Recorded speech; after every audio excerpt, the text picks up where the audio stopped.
Can you hear me? Yeah. What's it sound like? Sounds good.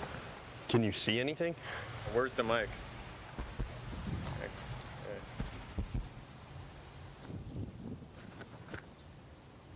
There.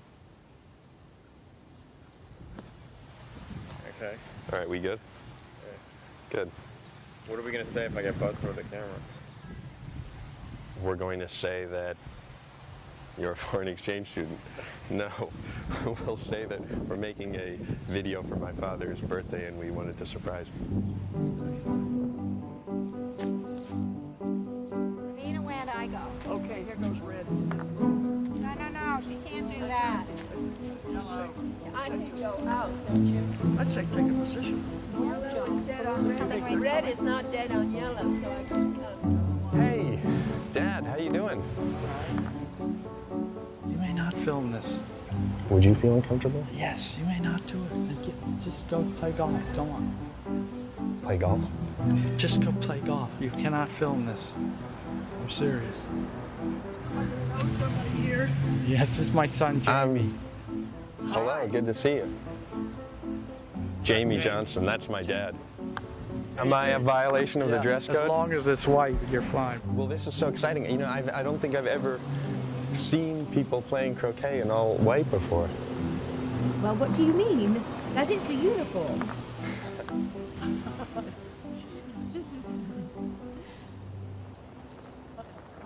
This is for the club paper? Yes.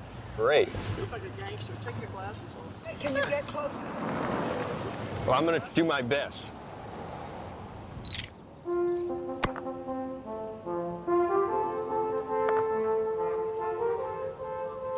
Wonderful shot. Are there teams? Yes, don't you play? I wish I did. Well, you should get your father to teach you. He's good. He's hiding that from you. He's hiding a lot of things from me, apparently. It's an interesting game, Yeah. because you can use other people's balls. What a cheery now. Kill, kill. Are you in college? I graduated from New York University, and I've been working on documentary films. How? Really? Yes. What kind of a documentary are you doing? Actually, it's about wealth and issues of social class and things like that in America.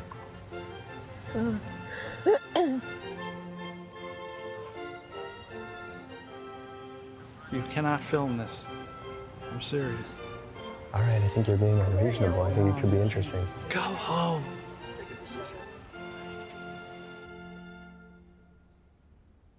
This is really what makes a family great.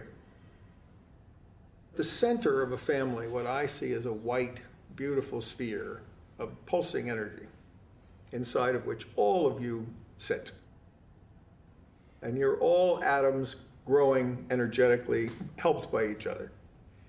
And that I know I'm a lucky guy. puts out energy, doesn't it? My great-grandfather started the Johnson & Johnson pharmaceutical company, and my father inherited a fortune worth $1 billion. Frankly, delight.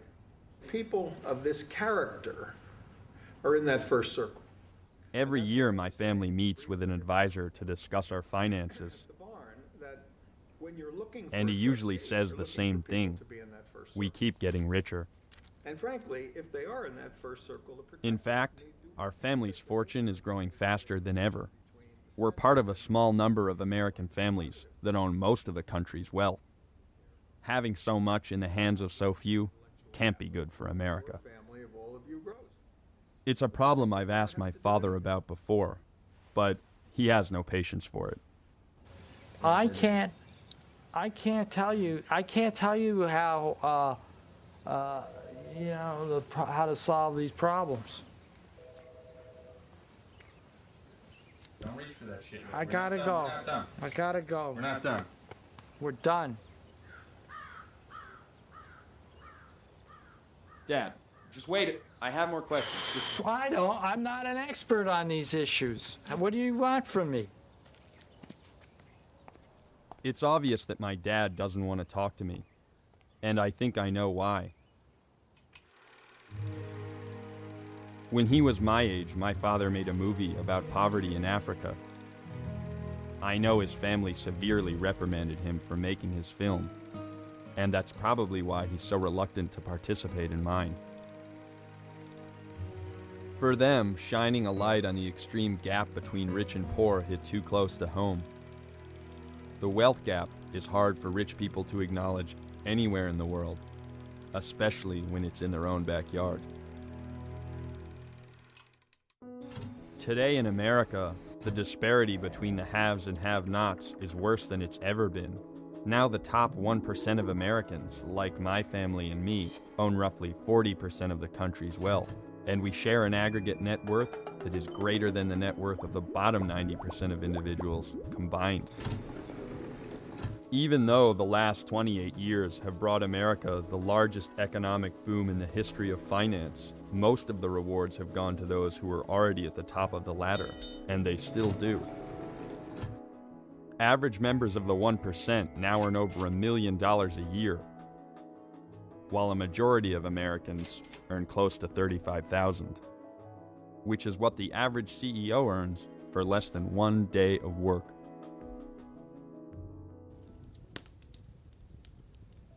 No one has watched the rich get richer more closely than my family's financial advisor, who manages the fortunes of some of the richest families in the country.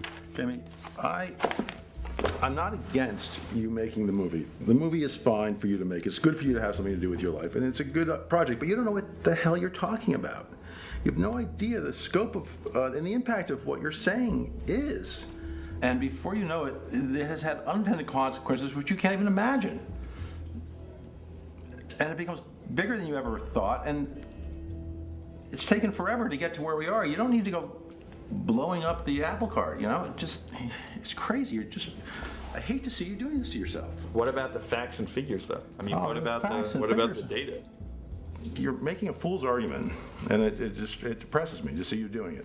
And you should just do a little bit more work on it.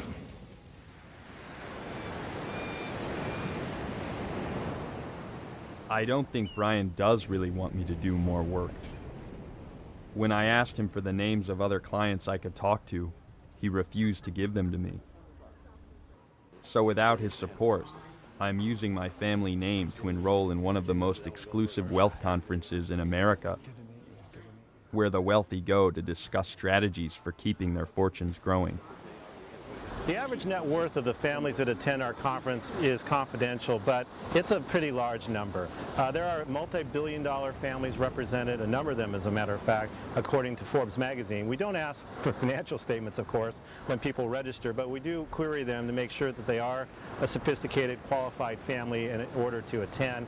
I would say the average in the group today, probably around 300 to 400 million, certainly some smaller than that, and obviously a number of them much, much larger. I mean, there are people who are looking for funding for their projects that would kill to get into this meeting. That's right, absolutely, and we make sure they don't get to get in.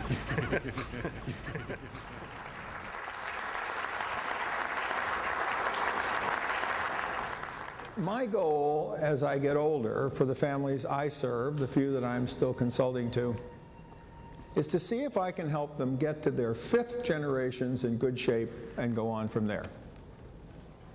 Family Wealth, the book you have in front of you, is about the first 3 generations. From the dozens of families that would turn up at this conference in the early 1990s, there are hundreds of families here today. And if you looked into the numbers that represent private wealth in a large enough aggregation that you'd have a family office, I'm sure it has to be in the many trillions of dollars. There is much greater good done by the people with the wealth in creating jobs, creating business opportunities, and in philanthropy than otherwise. And I would say that it makes more sense to me to encourage business ownership, encourage wealthy to generate that wealth so that wealth can then be shared rather than take it from individuals to then redistribute it through social policy and transfer policies of Medicare, Social Security, etc. I hope that didn't come out sounding crass, by the way. You know what I mean? It's like, I don't want to sound, okay. You know what I'm talking about? It's like, don't take the money from me.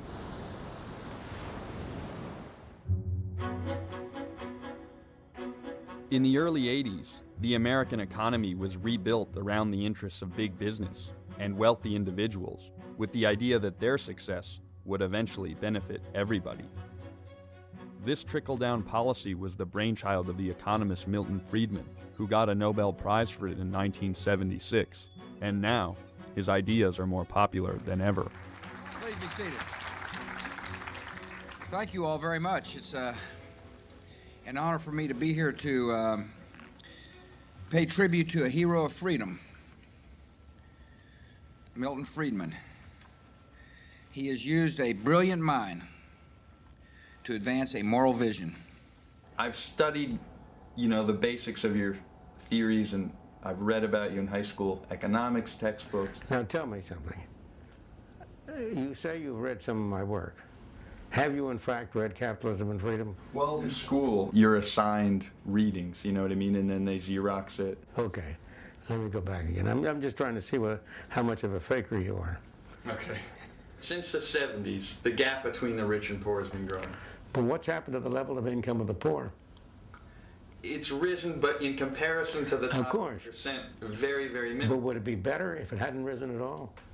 Would it be better if you had kept the difference the same, but no growth in the bottom?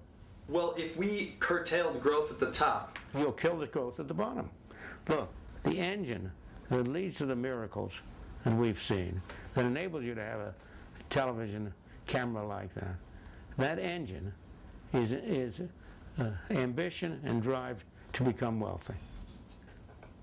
People say, well, isn't it selfish that you want to get ahead? No, in a sense, if you have a certain talent, in a free society, you should have the opportunity to discover what that talent is. Everyone has a knack for something, and develop that talent. And by developing your talent, by trying to meet your goals and ambitions, you're not only helping yourself, you're helping others. You might say I came to the attention of top management at a fairly young age. As my father said, there is nothing wrong with nepotism as long as you keep it within the family. And this is a chateau in Valois, France, where we do some of our entertaining for Forbes International. And the Highlander is used 2 or 3 nights a week by marketing and advertising. Sometimes you have to spend money to make money. Capitalism is, I think, a moral system. And this idea, in our popular culture, you see it in every novel, the businessman's the heavy. In Hollywood, the businessman and the corporation are always the font of evil.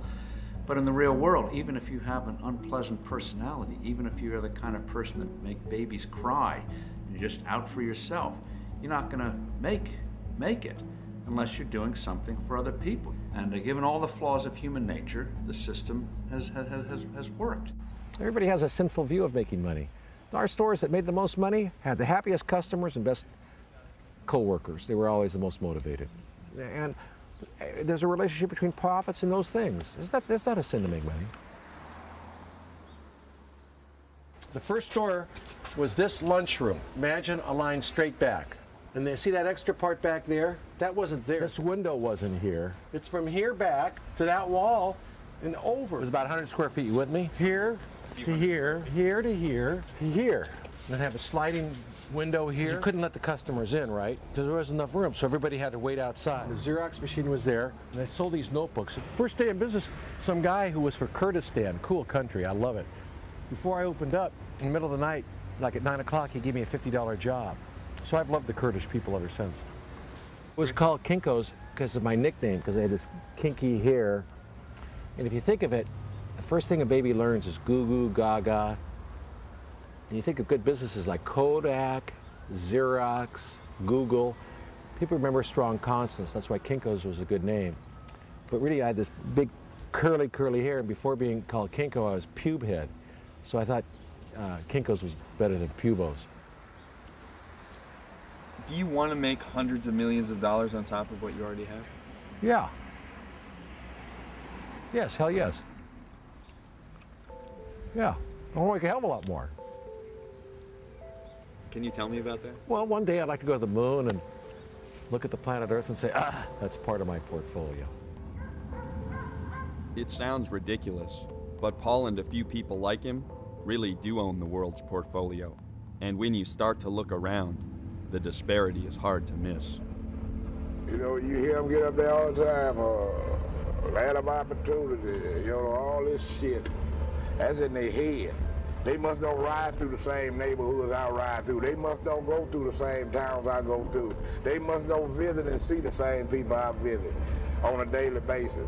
And they can't do that riding around in a damn limo and a helicopter. Wealth inequality is probably at an all-time high in the United States. We have reached levels of inequality that you've seen only in the oligarchies of South America. Starting here with the Tale of Two Cities, what you have is a level of concentration of wealth probably never seen before in our history. Now, of course, you have tens of millions of workers who can't live on what they earn, and they're earning less in inflation-adjusted dollars than even 1973. Countries like Peru or Venezuela, Colombia, even Brazil, there have been armed rebellions going on for decades now. And given the sense of frustration among the working class in this country, I would not rule out the possibility of this kind of armed rebellion in this country. It's hard to say why that particular bullet was shot, but you know, it's a neighborhood where a lot of things are changing, where a lot of people are upset, where people have been pushed out of their homes by real estate value, not being able to pay their taxes, whatever else. You know, I've tried to think about it. I've tried to think about if I were out there and someone else were in here, what would cause me to be resentful or envious.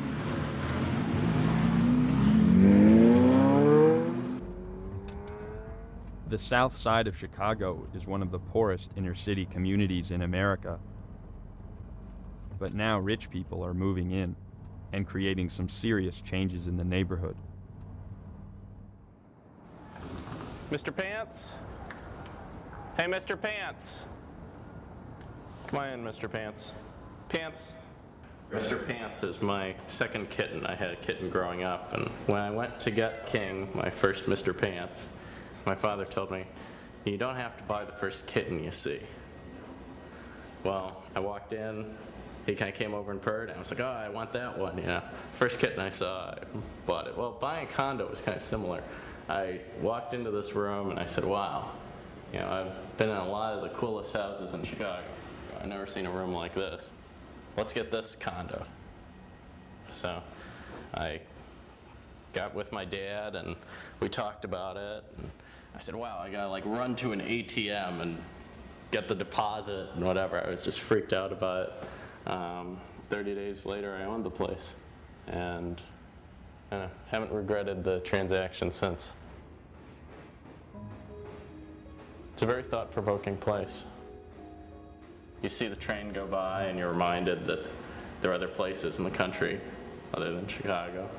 And you see what used to be housing projects and are suddenly condos, and you wonder what impact you're having on the city and who lives here, who can afford to live here.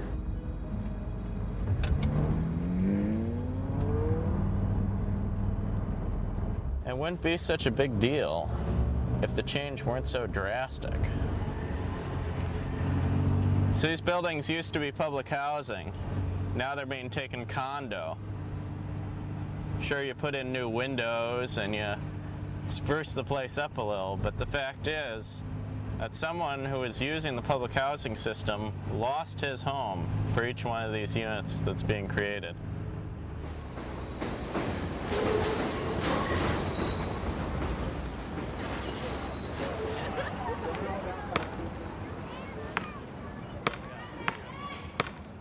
It's happening too quick. The new stores and everything, and the new houses is too quick. The subway right there, all of this is, I mean, it's too quick. It's too make-believe to be true. Because like 5 years ago, you would have never dreamed that those nice condos would be there, and then the subway would be there. Overall, I think gentrification is a tool that solidifies the stratification of classes. There are people who live in an area that becomes 100% people like them. 3 big tools have been used in a lot of areas. First, you build a big police station. Secondly, you tear out all the basketball courts. And lastly, if there's a local public school that poor people attend, you tear down the school. They closed 3 schools up in our neighborhood. The middle school, the high school, and the baby school. Why? They closed 3 buildings. I don't know. I guess they trying to push us out the neighborhood. It's decent people living in the project. You know, pay their rent, people work. You know, everybody ain't the enemy. Just say that. Hey, what's happening? You lived here? Yeah, I lived here approximately my whole life, 28 years to be exact. So this is the garbage they put up here that they supposed to have been taken down because the problem they had is fixed. This is our lobby. The phones used to work when the police used to have a police station right here. This used to be their police station right there. What happened to that? We ran them away. Well, the people ran them away because they was on BS. That's our mailboxes. Half of the doors don't lock on the mailboxes. You have email? Do I have any mail? I ain't checked the mailbox today.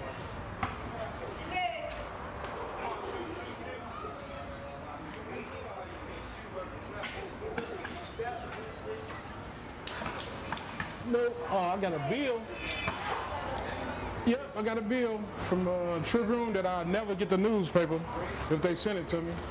The changes in the neighborhood is changes in the neighborhood around us, not to us, around us.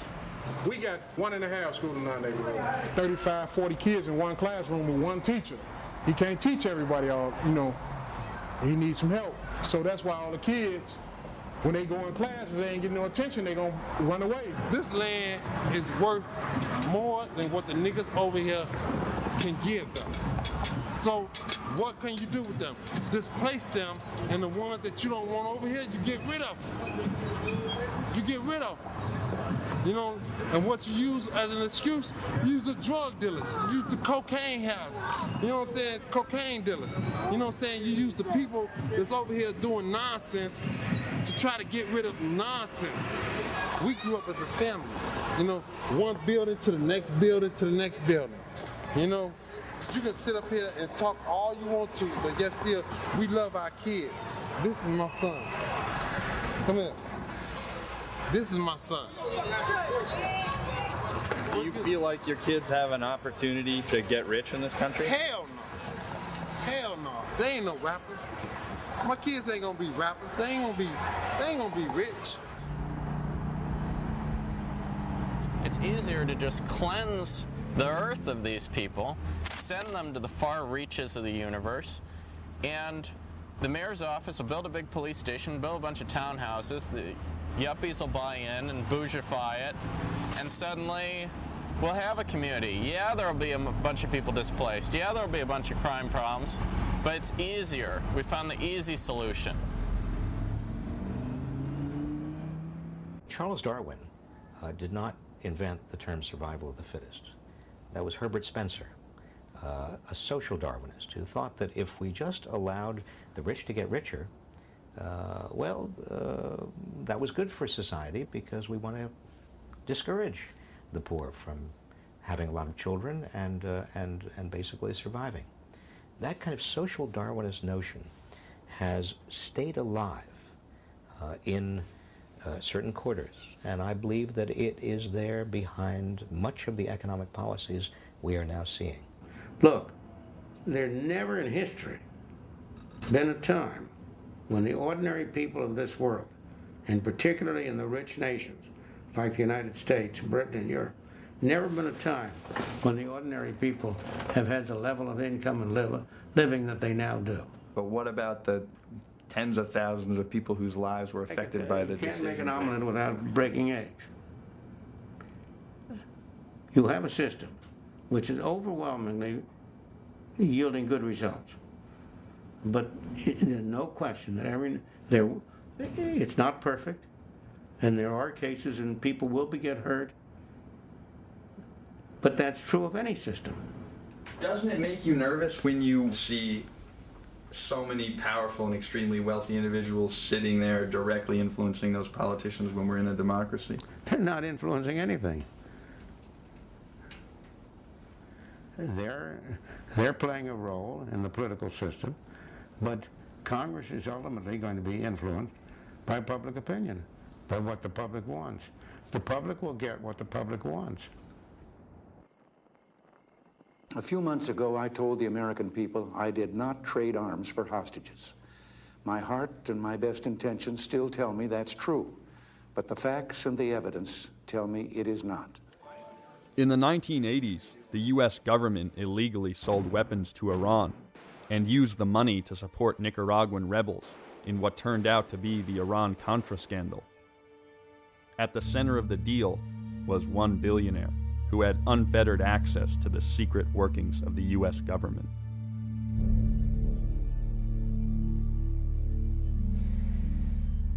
We got involved in this Iran-Contra story, which unfortunately backfired a little bit on everybody. They asked me to finance it. I said, okay. So I gave credit to the CIA for $1 million, and they shipped the equipment, and the Iranian paid me back. It was supposed to be a hush-hush operation. As business people, we have ways of manipulating the government officials, and they have ways of manipulating us. I take advantage of opportunities that come. In all relationship in the world, when you have contact, like if I have contact with you now, I'll call you when I arrive in New York and say, hi, Adnan, I want to see you. I have to, it's nothing abnormal. You probably will take me out to dinner and introduce me to another person who I make business with.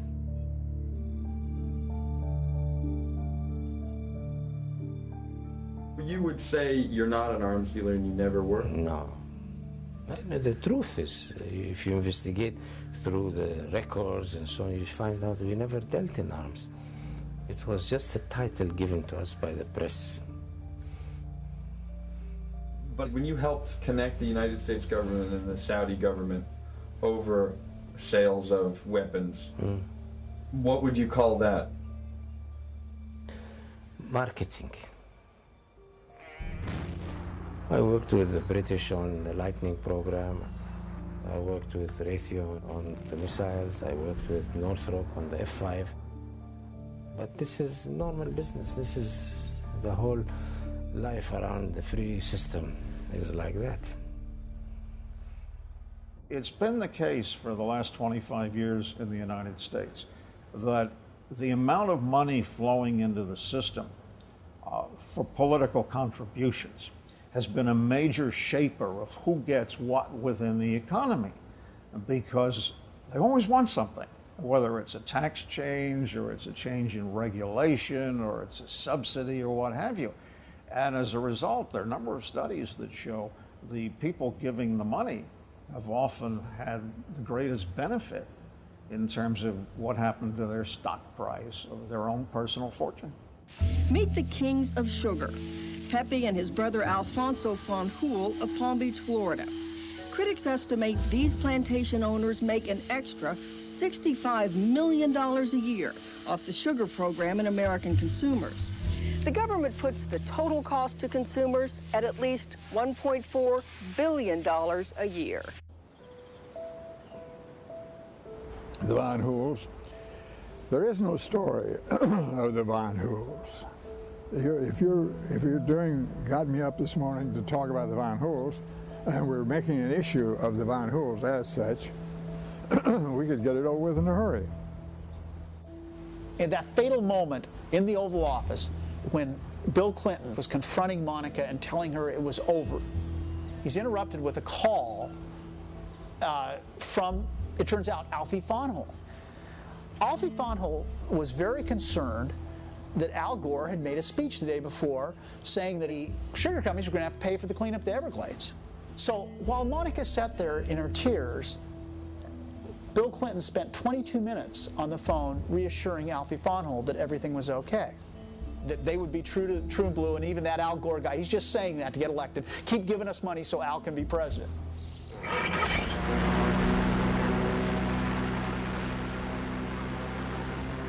Nobody knows exactly what it costs to produce a pound of sugar in the Everglades, but it's the second most profitable crop to tobacco in the United States, and it has made the Van Hool family extraordinarily rich.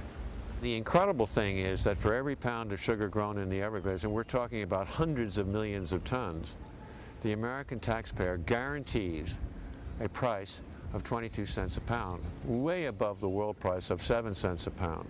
The sugar program is a combination of import quotas and a guarantee that the government will buy any surplus. It limits dramatically, it limits to almost nothing the amount of foreign sugar that's permitted to enter the U.S. That means if you need sugar in the U.S., you have to buy it from the U.S. sugar producers. And that results in the price being artificially raised. There's a shortage, usually, and so the U.S. price of sugar is higher than the world price. So you can go to Canada and the price of sugar is 1/3 of the United States, or Mexico is 1/3 of the price in the United States. And they guarantee the price. So if there is too much sugar in the United States, the federal government will buy the sugar at the high price. It makes zero economic sense. Here the country's running a $500 billion a year deficit, and we're subsidizing sugar production in the Everglades, which is damaging the same system that we're spending hundreds of millions of dollars to repair. If you really think about it, it's nonsensical, it's even comical. If it wasn't so hideous, it really would be laughable.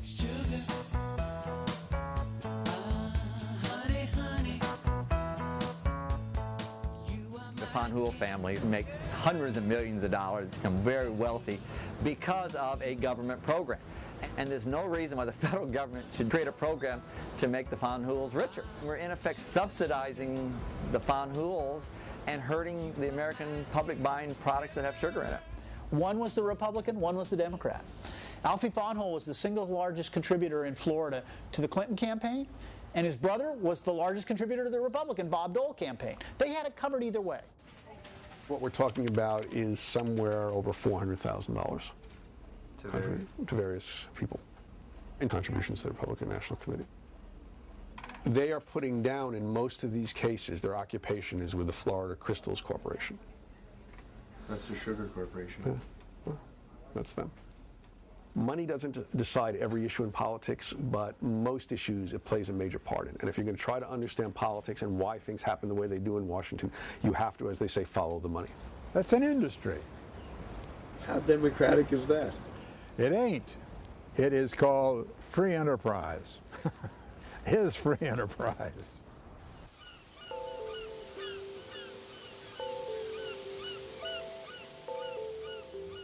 While Alfie and Pepe Van Hool get richer off government programs, the towns where they base their businesses sink deeper into poverty.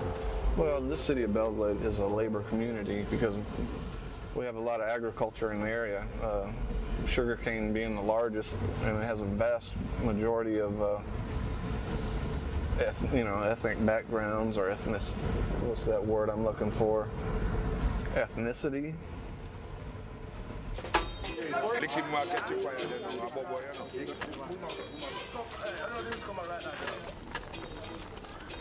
When sugar barons like the Van Hools needed cheap labor, the U.S. made an exemption to immigration laws. Foreign workers were imported on a special visa to cut sugarcane for third world wages. It really disappoints me. I'm saying, but you gotta see it. It's a system, you can't beat it. Everybody from Jamaica come here. They come here to achieve something to support them family. Hard, real hard work, you know. Sometimes our supervisors tell us, boys, it will be blood, sweat, and tears, and it was. I used to see people, man, go out cutting canes when I come to visit my cousin. They come back, lacerations, the canines, they cut them in the hand, chop them in the leg. I see men cut off in thumb, clean as a man bust his knee. I see a lot of things going on in the field. The figures show that every year there was an average of 10 workers killed in sugarcane work.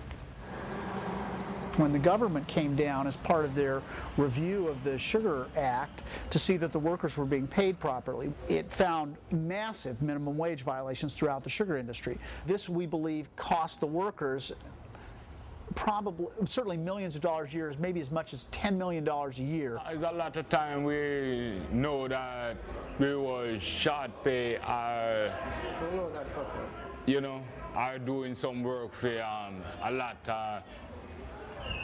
of lesser money more than what we supposed to work for, you know. But ain't nothing much we can do about it. Yeah. Guys go out there and they work all day long. How much you made today? $35, $40. You got to work your behind off to make $50. Although the Van Hoels deny wrongfully cutting wages and putting their workers' safety at risk, eventually mounting lawsuits and increasing scrutiny caused them to mechanize their sugar harvest. Many of the migrants who had come to work in their fields stayed in America, hoping for other opportunities, but they haven't made it very far. Do you think it makes it difficult for the people living in that community to change their lives when they're raised in that community because they live in those conditions? No. I mean, there's a lot of talent down there. A lot of talent. You know, this community here has produced several famous football players. Okay? Fred Taylor for the Jacksonville Jaguars. So that's the way they... I mean, that's just one of the ways. Jesse Hester used to play for the Colts and the Raiders. His family lives right back here. I mean, that's just one of the things. I mean, and then there's other athletes, and there are a lot of talented people in this community.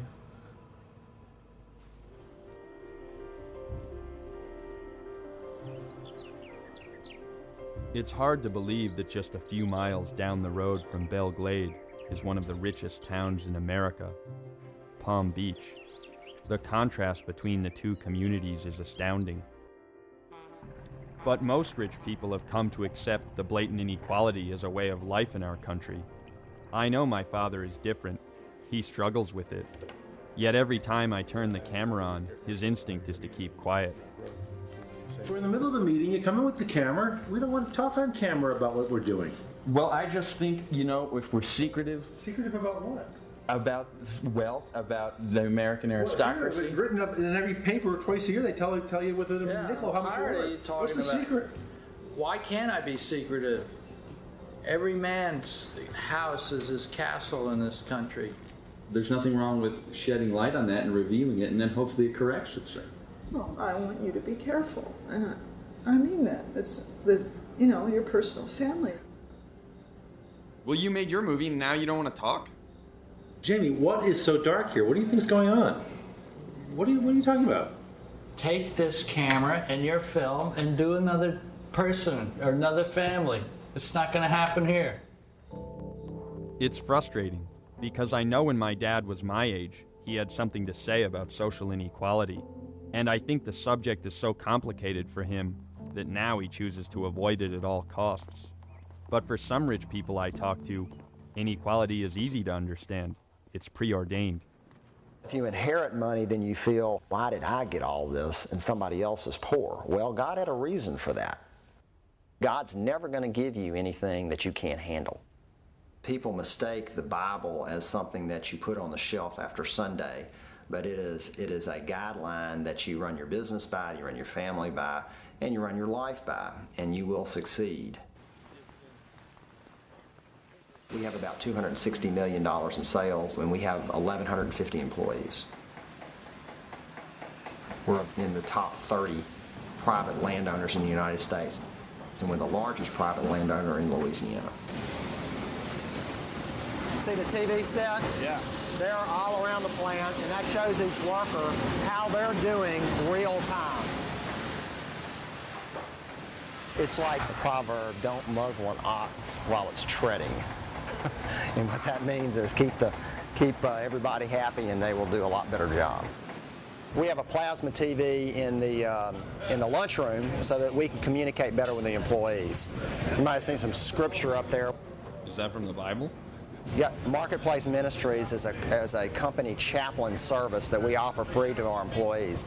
They get breaks during the day and they can come in the lunchroom, have Cokes and sandwiches and so forth, and get their informations, infomercials, I should say, up there. They see what's happening. It's easier for a camel to go through the eye of a needle than a rich man to get into heaven. Back then, rich people in the Jewish states were the most pious. They were the ones they thought that God favored the most because they were wealthy. Just because you're wealthy doesn't mean you're not going to get into heaven. It means that God has given you a lot of assets to be stewards of, and He's going to sit back and watch how you do it. I think empathy is a very, very important quality. You can't even motivate people or have a business if you're not empathetic to your customers and workers. Hi. How you doing? Crazy, crippled, well, out of my mind, eating my bread and, you know, taking a little nap, you know. Yeah. I got this t-shirt, it's kind of crazy. What's a good, black and white's a good combination nowadays. Oh. Go. 50 cents. 50 cents, that's good. Hey, you got $1? Okay. That would really help me out. I can go to the store and fix myself up. Okay. Hey, thanks for coming by. Hey, cool. And what is your name? Paul. Hey, Paul. What's up, Nice to Paul? see you, buddy. Take care. I don't usually give homeless folks money. Unless a homeless person is playing music or trying to better themselves, selling pencils or doing something, I generally don't do much. In this case, I thought the most genteel way to also have him leave was possibly give him $1. You know, you don't want to live like Mother Teresa. I mean, how do you take it to an extreme? How much do you, I mean, if you want to really be the minimalist, you live like Mother Teresa, or you, it's always an ambiguous thing. You should have a little bit of guilt and a little bit of pride. I don't know how to answer it. I'm the great-grandson of the meat packer Oscar Mayer. And when I was 16, my father told me that I was going to inherit enough money, so much money that I wouldn't have to work. But I made a decision to give up that wealth. I grew up in a wealthy suburban community. And I went to school with kids who came to school in chauffeur-driven cars, Kathy Iacocca. His dad was Lee Iacocca, Alfred Taubman's son, you know, who owned Sotheby's auction house. You know, these were the kids I went to school with. So I grew up in a wealth bubble. But I remember thinking at that time, there's something wrong here. Something about unfairness. That's about as much as I remember that little seed was probably planted then. And then I wrote my dad a letter basically telling him that my intention to give away the money that I had. He called me after he got the letter. He said, I'm coming to Boston. I want to talk to you about this. And he came out and he said, you know, you've been away from home for about 10 years now. I don't quite understand this decision. Maybe you should sort of tell me what's happened since you left home. And so he listened to me for a while, just talk about that. And then he kind of, at the very end, he says, okay, I understand what this is about. You know, I don't think it's a good idea. And my questions have to do with, have you really thought through all the consequences of this? Like, what if you have a child one day, and that child has a severe disability? And he really pushed me on all these what if questions, all the sort of worst case scenarios. For me, it always came back to, well, I would be in the same boat as 98% of the people I know. I do meet people today who say, it's hard to get by on 50 million, you know, I need more. I think those people are sick, you know, to need that much to have a good life. I mean, I think you gotta take a look at yourself there, buddy. You know, if you feel like you don't have enough at that point.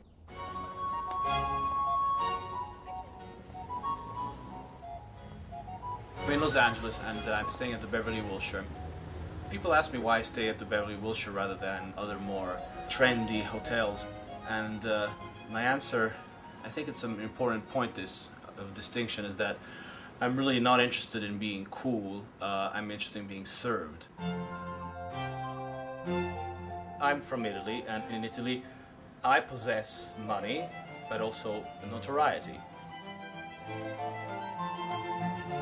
Notoriety for what? For having been rich for, say, 5 centuries. When I moved to New York, all I was a young kid with money, and I really felt that there was something missing. At home, I was, you know, the Baron. Here in America, you're nobody. Are you a model, or you act, or I'm just asking.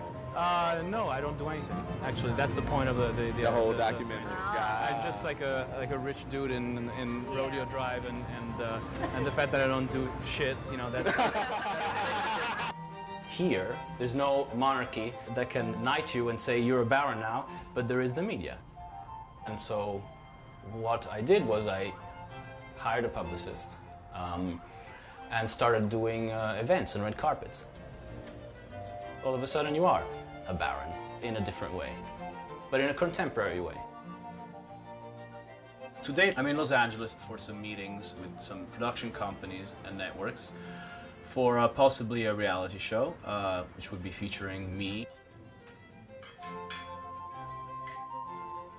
America is fascinated by seeing the trappings of wealth, and more specifically rank. Americans rejected inequality at the inception. They said no to aristocracy, they said no to all of this. But at the same time, when you shed your sins, you retain a secret desire of having them back. Do you believe that AIT engaged in proper I can't comment on what they did. In America, some of the richest citizens are treated like aristocracy, even when they go to great lengths to control how the public perceives them. When I contacted Warren Buffett about this film, he refused to talk. But a friend introduced me to his granddaughter, and she invited me to her home to show me what life is like in the second richest family in the world.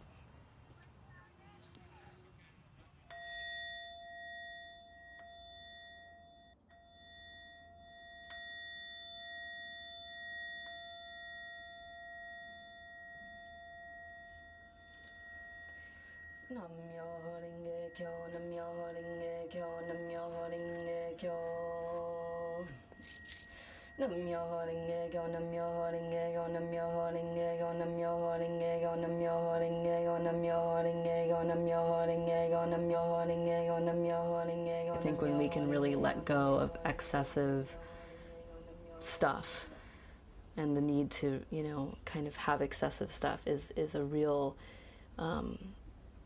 there's a lot of dignity in that. I've been very blessed to have my education taken care of, and I have my living expenses taken care of while I'm in school. After we're out of school, we don't get any money from our family. I work for a family here in San Francisco. I do a lot of organizing of just things in their home, organizing of toys. I'm actually pretty good at looking at a very messy closet or space and making order out of chaos. So that's something I'll do before the kids come home, and then usually when the kids get home, I'm responsible for very general things like bath time and dinner time and homework time. I think it's a very weird thing to be working for a very wealthy family, considering I do come from one of the wealthiest families in America.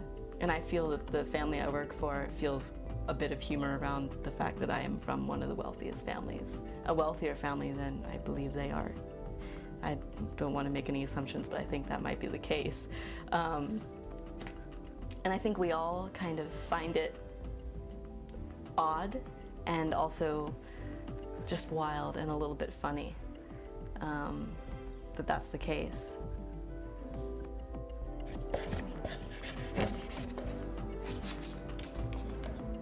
Since I was like 18, I've been totally focused on making art, being an artist. I transform a lot of my questions, doubts, and fears through art.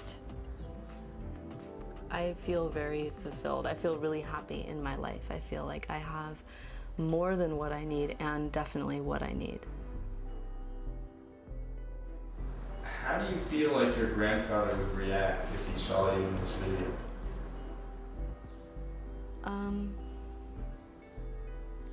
I definitely fear judgment. Money is the spoke in my grandfather's wheel of life. I think either people are coming from a place of love or fear, and fear drives us to want to hold on to things and not share because we're afraid that there's not enough for ourselves, and if we let go, you know, we're gonna not have enough for ourselves. Fear is what stops most wealthy people from talking about their money. In many cases, children in wealthy families are nervous that they're going to get punished for what they say. I don't think Nicole or I expected how severely her grandfather would react to her presence in this film.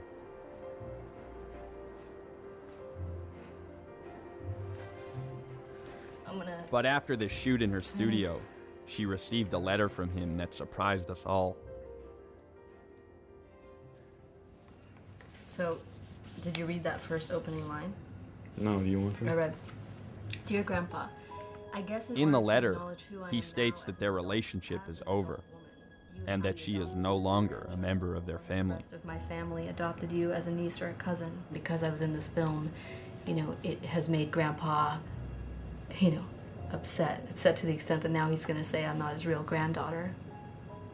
In this picture of Grandpa and us as little girls here, I've spent months and years of my life at his home in Omaha with just my twin sister and I.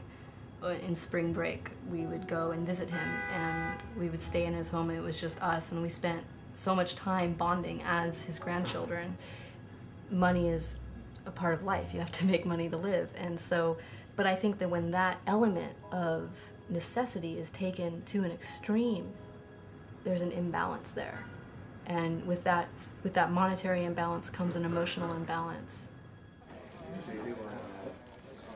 At the same time of Nicole's struggle with her grandfather, Warren Buffett came out and announced that he was giving a majority of his fortune to charity.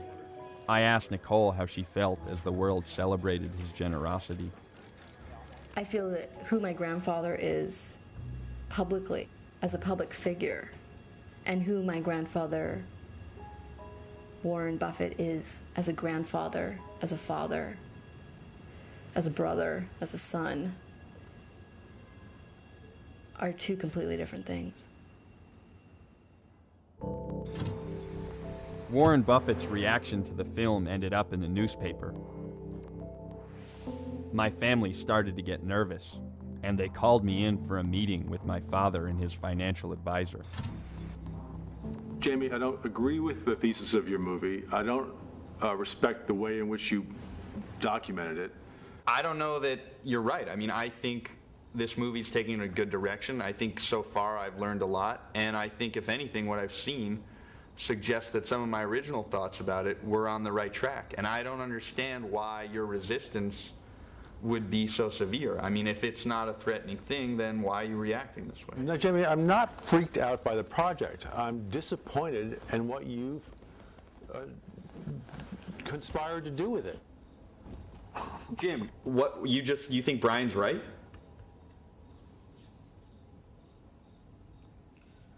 What do you mean, Brian? He's upset. I can understand it.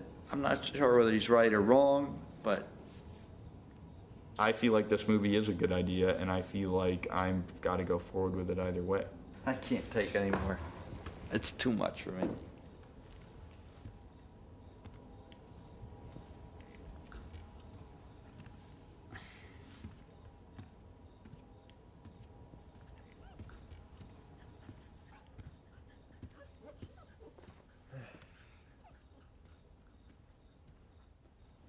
Oh, dear.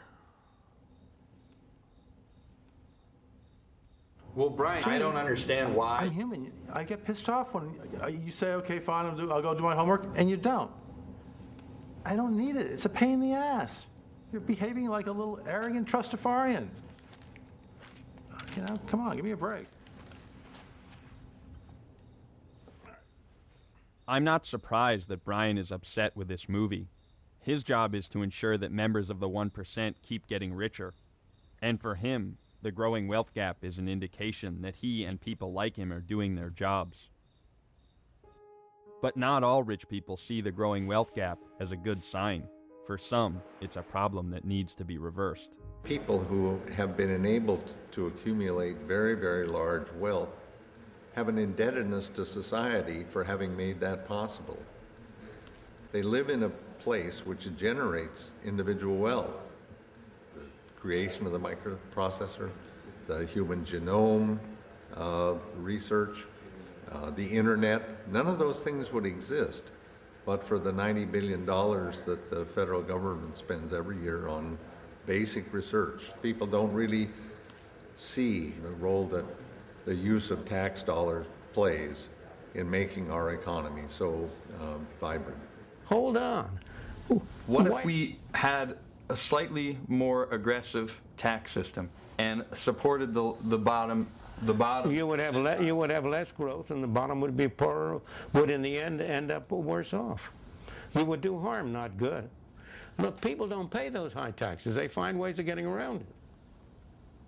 And you're never going to be able to stop them from finding ways to get around it. I mean, I think there's definitely merit to that, and I certainly wouldn't advocate socialism. Well, you are advocating, excuse me, don't talk that way. You are advocating socialism. That's exactly what you're advocating. You're just not willing to call it socialism. I'm just advocating a slightly more progressive tax structure. That's socialism. If you're going to have a society of balance, the load of the taxes have to fall on the people with the money. And I don't resent the very wealthy. As a matter of fact, I'd like to be one. But I do think that many of the wealthy people understand that they could probably pass a little bit of another tax break to have a little left for a head start. Back in the old days, you would tax passive income, meaning dividend and interest income, differently than salaried income.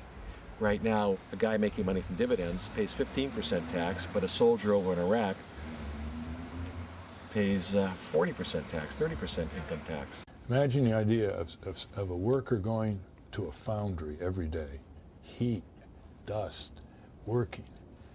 Imagine a society that says to that foundry worker, you're going to pay more share of your income in federal income taxes than the multi-millionaire is going to pay on his or her dividends and capital gains. Entrepreneurs and small business owners are also singled out for punishment by the estate tax, better known as the death tax. When you die, if your assets flow to your descendants, then the descendants that receive it are required to pay a tax on that transfer. The estate tax in itself is really, to me, anti-American. It is a redistributionist type tax because that money has been taxed and taxed and taxed all throughout your life, and then they tax it again. Taxes on estates are criminal, but and are unethical, in fact. The estate tax, in about 5 years, will only apply the federal estate tax to about 4,000 estates, the real rich estates, 10 million and above. Maybe it's even less than that. But the propaganda by the Republicans and the rich have been so relentless that most people think, gee, my estate should go to my kids. The federal government shouldn't tax it. You don't pay the estate tax unless you are already extremely wealthy. It's mythological that this is for small farmers or for small businesses. No, we're talking about the wealthiest people in this country. I remember in 1997, there was this big push to abolish the inheritance tax, and at the time I was like, wow, where did this come from? Now I know that the Mars family and the Gallo family and all these enormously wealthy families bankrolled an effort to abolish the inheritance tax. Forrest Mars, net worth $10 billion, lives in Virginia and wants to get rid of the estate tax. I mean, how much money does he want to pass on, It was December 2000 that I got an email from Bill Gates Sr., the father of the founder of Microsoft, who said, how can I help? He said, the idea that we would eliminate the estate tax is just wrong. He says, well, I'll call Warren Buffett and George Soros and Paul Newman. And so I said, all right, you call your friends and I'll call my friends and we'll see what we can do. I'm here talking to people in the Senate about the federal estate tax bill. The Republicans are trying to repeal it. Their constituents don't like to pay the tax, and they're trying to help their constituents by repealing it. How's everything in Seattle? We are developing a very serious wealth disparity. And the fact of the matter is that the disparity has developed even though we do have an estate tax. So I hate to think how bad it would be if we hadn't had an estate tax over this time. If we continue to reduce the estate tax on the schedule we now have, it means that we are going to have the children of the wealthiest people in this country owning more and more of the assets of this country, and their children as well. We're going to have family dynasties of a sort that we had in the late 19th century. Meanwhile, the rest of the country is going to have to be paying more and more in taxes to keep us safe from terrorism, to make sure we have roads and bridges and education and the minimum amount of health care we do, Medicare and Medicaid. It's unfair. It's unjust. It's absurd.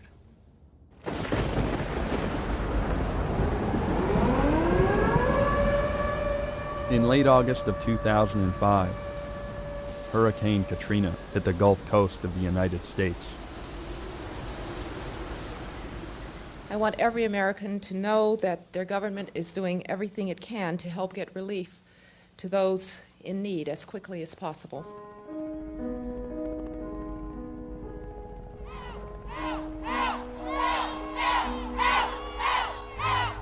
They told us if you want to be rescued, go to the Superdome. All of a sudden, now they're telling us go to the bridge. We have very few resources. What are we supposed to do? It is wrong. We have no water. You could have dropped it from the sky from them helicopters. How is a 3-week-old infant gonna be able to survive out here with no milk, no water? Look how hot he is. He's not waking up very easy. We have regular insulin. There were like bodies floating past my front door, you know? Bodies floating past my front door.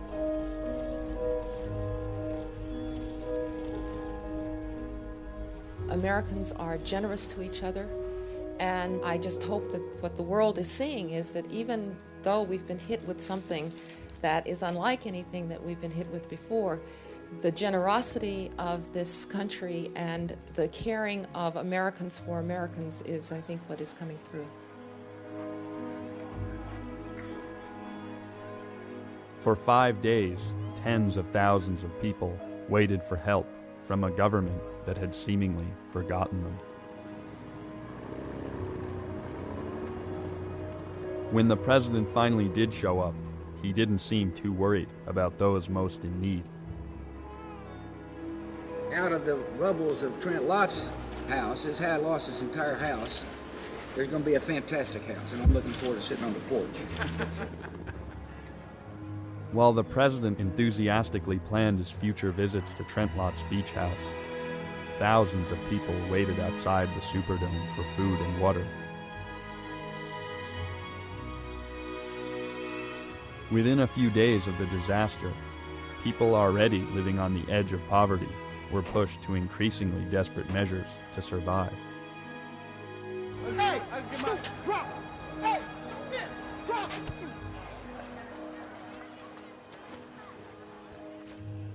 It was the poor, the people that didn't have an opportunity to buy a ticket, or didn't have an automobile to get out of New Orleans. And even when we saw people calling out for help us, save us, we were slow to respond. We're one people, we're one family, we're one house. And we all must have a place at the table in this house. And I think those in high places, whether it's the President of the United States, whether it's the Majority Leader of the Senate, or the Speaker of the House, or the mayor of our cities, or business leaders, we must recognize the fact that none of us, not one of us, are going to get out this predicament until we all sort of get out together, get tied together as a nation and as a people. The one thing you can depend on everybody is that he's going to put his interest above yours. I don't think that's a very hard thing to understand. Well, aren't all these signs that we're starting to see in America that are emerging in America? What signs? Didn't they all apply to past civilization? We're not exempt from those rules of history, are we? When our society collapses, it will not be for the reasons you've cited.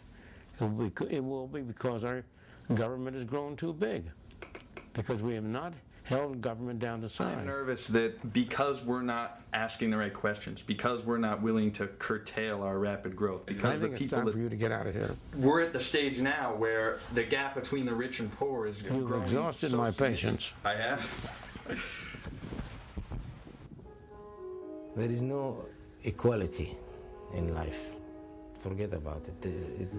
We are what we are. We are created layers over each other. This is it. There are the waiters that serve you coffee, there are the cooks, and there are the people who will buy the facilities and enjoy it. What can you do? That's life. I think that what we've seen in the last 20 years is reckless because of where the United States sort of is at the top part of its trajectory going down.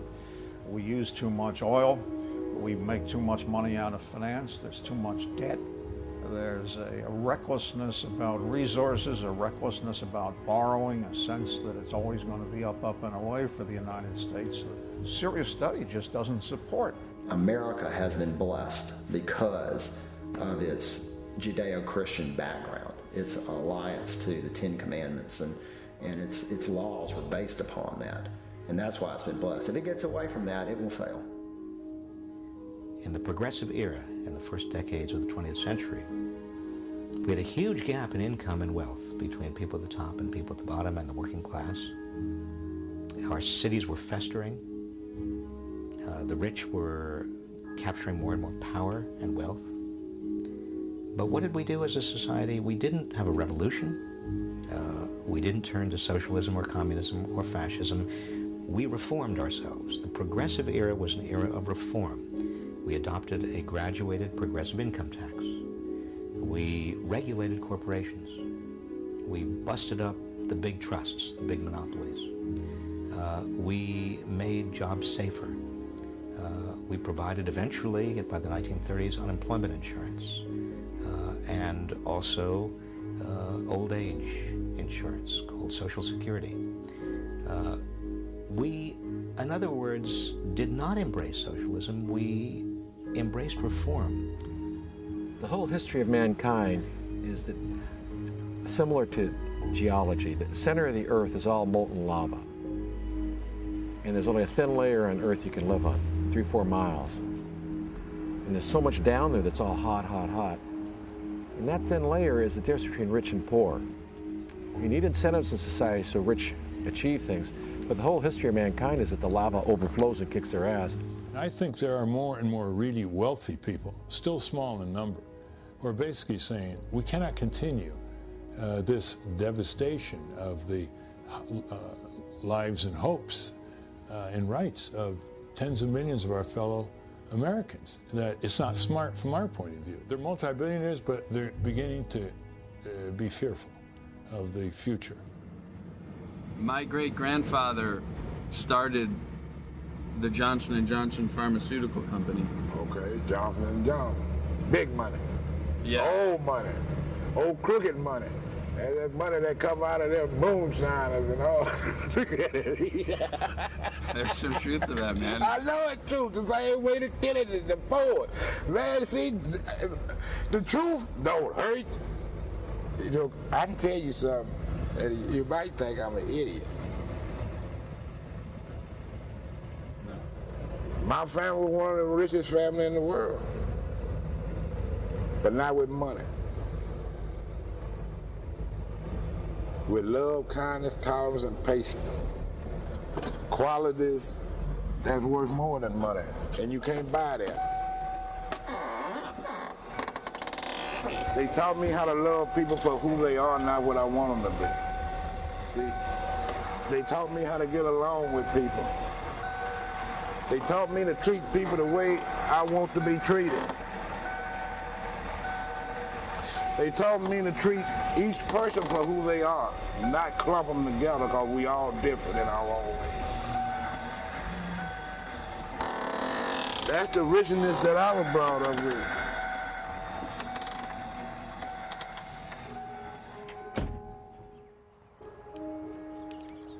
I know making this movie's been a little bit complicated for you. It has been complicated, Jamie. I wish that I'd shown more outward support from the very first, because, you know, I am proud of you, and I hate to have to tell you this because I cry all the time, but it's true. And I just wish I'd shown you right away how proud I was of you and how much I agree with what you're trying to do. I wasn't born rich, so I might have started out with a very different set of ideas. And I've tried to be sensitive to your dad's ideas about it. And a little bit careful, you know, somewhat considerate of him and how he likes it to be, and so that creates a little conflict, and that creates a little conflict about the movie. What is so complicated about it? When I first married your dad, he was, after all, a surfer and a painter. And he was not the grown person that you see today. And I think you and he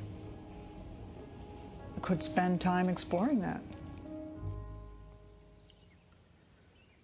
And now we've come to a conclusion, and I know you have some questions to ask me, and I'd like to proceed with them. Well, what about the movie you made when you were my age? When I was much younger, just out of college, I got involved in charitable giving to an anti-apartheid organization that was making a film in South Africa. It involved wages and workers in certain companies. When it aired on public television, Johnson & Johnson, I know, was included in that. And several people connected with the company started to complain to the CEO there about, what's Jimmy Johnson doing? He's undermining our business. My name also appeared on the film credits, and I remember going down to meet with the CEO at the time, and I began to realize that it was a story with two sides. That yes, they didn't pay that high. Forget it. What? It's going nowhere. Just keep going. You got what I feel, and I can't give you solutions for the world. What do you mean? Well, if you have a way to help, you should do it. If you can affect one or two lives, you've done a good work. I don't think you are necessarily set the goal of changing the world, because it's maybe beyond what's possible.